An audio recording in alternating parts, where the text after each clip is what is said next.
ರಾಜ್ಯದಲ್ಲಿ ಜಿಬಿಎ ಮತ್ತು ಸ್ಥಳೀಯ ಸಂಸ್ಥೆಗಳ ಚುನಾವಣೆಗೆ ಬ್ಯಾಲೆಟ್ ಬರಲಿದೆ. ವೋಟ್ ಚೋರಿ ಬಗ್ಗೆ ಆರೋಪಿಸಿದ್ದ ಕಾಂಗ್ರೆಸ್ನಲ್ಲೇ ಈಗ ಬ್ಯಾಲೆಟ್ಗೆ ಅಪಸ್ವರ ಎದ್ದಿದೆ.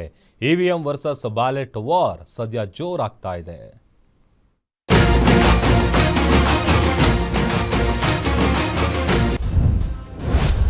ರಾಜ್ಯದಲ್ಲಿ ಜೋರಾಯಿತು ಬ್ಯಾಲೆಟ್ ವರ್ಸಸ್ ಇವಿಎಂ ಫೈಟ್. ಬ್ಯಾಲೆಟ್ಗೆ ಬಿಜೆಪಿ ವಿರೋಧ, ಕಾಂಗ್ರೆಸ್ನಲ್ಲೂ ಅಪಸ್ವರ. ರಾಜಕೀಯದಲ್ಲಿ ಸಂಚಲನ ಸೃಷ್ಟಿಸಿದ ಡಿಕೆ ಸುರೇಶ್ ಹೇಳಿಕೆ. ದೇಶಾದ್ಯಂತ ವೋಟ್ ಚೋರಿ ಕುರಿತಂತೆ ಕಾಂಗ್ರೆಸ್ ನಿರಂತರ ಆರೋಪಗಳನ್ನ ಮಾಡುತ್ತಿದ್ದು, ಇದರ ನಡುವೆ ಜಿಬಿಎ ಮತ್ತು ಸ್ಥಳೀಯ ಸಂಸ್ಥೆಗಳ ಚುನಾವಣೆಗಳನ್ನ ಇವಿಎಂ ಬದಲಿಗೆ ಬ್ಯಾಲೆಟ್ ಪೇಪರ್ಗಳ ಮೂಲಕ ನಡೆಸಲು ರಾಜ್ಯ ಚುನಾವಣಾ ಆಯೋಗ ನಿರ್ಧರಿಸಿದೆ. ಈ ವಿಚಾರ ಈಗ ರಾಜಕೀಯ ಜಟಾಪಟಿಗೆ ಕಾರಣವಾಗಿದೆ. ಬಿಜೆಪಿ ನಾಯಕರಷ್ಟೇ ಅಲ್ಲದೆ ಕಾಂಗ್ರೆಸ್ನಲ್ಲೂ ಬ್ಯಾಲೆಟ್ಗೆ ಅಪಸ್ವರ ಎದ್ದಿದೆ. ಮಾಜಿ ಸಂಸದ ಡಿಕೆ ಸುರೇಶ್ ಇವಿಎಂ ಬಳಕೆಯ ಪರ ಮಾತನಾಡಿದ್ದು ಚರ್ಚೆಗೆ ಕಾರಣವಾಗಿದೆ. ಬ್ಯಾಲೆಟ್ ಪೇಪರ್ ಮೂಲಕ ಜಿಬಿಎ ಚುನಾವಣೆ ನಡೆಸುವ ನಿರ್ಧಾರದ ವಿರುದ್ಧ ಡಿಕೆ ಸುರೇಶ್ ಮಾತನಾಡಿದ್ದಾರೆ. ಬ್ಯಾಲೆಟ್ ಬಳಕೆ ಮೂಲಕ ಒಂದು ಹೆಜ್ಜೆ ಹಿಂದೆ ಹೋಗುವ ಅವಶ್ಯಕತೆ ಇಲ್ಲ ಎಂದಿದ್ದಾರೆ. ಕೆಪಿಸಿಸಿ ಅಧ್ಯಕ್ಷರ ಸಹೋದರನ ಹೇಳಿಕೆ ಕಾಂಗ್ರೆಸ್ ವಲಯದಲ್ಲಿಯೂ ಚರ್ಚೆ ಶುರುವಾಗಿದೆ.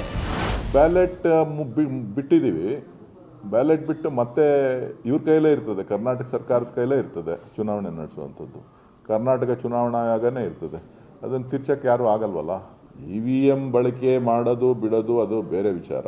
ನಾವು ಒಂದೆಜ್ಜೆ ಮುಂದೆ ಹೋಗಿದ್ದೀವಿ, ಒಂದೆಜ್ಜೆ ಮುಂದೆ ಹೋಗಿ ಮತ್ತೆ ಹಿಂದಕ್ಕೆ ಬರುವಂಥದ್ದು ಸರಿನಾ ತಪ್ಪ ಅನ್ನೋದನ್ನ ಪಕ್ಷ ಹೈಕಮಾಂಡ್ ತೀರ್ಮಾನ ಮಾಡಿದೆ. ಈ ಹಿಂದೆ ವೋಟ್ ಚೋರಿ ಆರೋಪದ ವಿರುದ್ಧ ಮಾತನಾಡಿದ್ದಾರೆಂದು ಕೆಎನ್ ರಾಜಣ್ಣನವರನ್ನ ಸಚಿವ ಸಂಪುಟದಿಂದಲೇ ಕಿಕ್ಔಟ್ ಮಾಡಲಾಗಿತ್ತು. ಇದೀಗ ಇವಿಎಂ ಪರವಾಗಿಯೇ ಡಿಕೆ ಸುರೇಶ್ ಮಾತನಾಡಿದ್ದಾರೆ.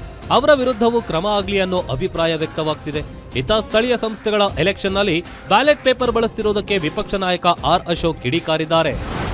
ಈಗಾಗಲೇ ಜನ ಅಕ್ಸೆಪ್ಟ್ ಮಾಡಿದ್ದಾರೆ ಇವಿಎಂ ಅಲ್ಲಿ, ಅದೇ ಒಳ್ಳೆಯದು ಅಂತ ಕಾಂಗ್ರೆಸ್ ಪಾರ್ಟಿಯಲ್ಲೇ ಭಿನ್ನಾಭಿಪ್ರಾಯ ಇದೆ.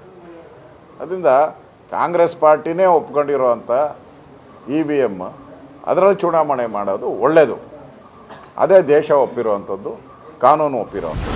ಒಟ್ನಲ್ಲಿ ಇವಿಎಂ ಬ್ಯಾಲೆಟ್ ಬಗ್ಗೆ ಒಂದೊಂದು ರೀತಿಯ ವಿರೋಧ ವ್ಯಕ್ತವಾಗ್ತಿದೆ. ಇವಿಎಂ ಬಗ್ಗೆ ರಾಹುಲ್ ಗಾಂಧಿಯವರೇ ಕಟುವಾಗಿ ವಿರೋಧ ಮಾಡಿದ್ದಾರೆ. ಆದರೆ ಡಿಕೆ ಸುರೇಶ್ ಹೇಳಿಕೆ ಅಚ್ಚರಿ ಮೂಡಿಸಿದೆ. ಕವನ Shivanna, political bureau, guarantee news, Bengaluru.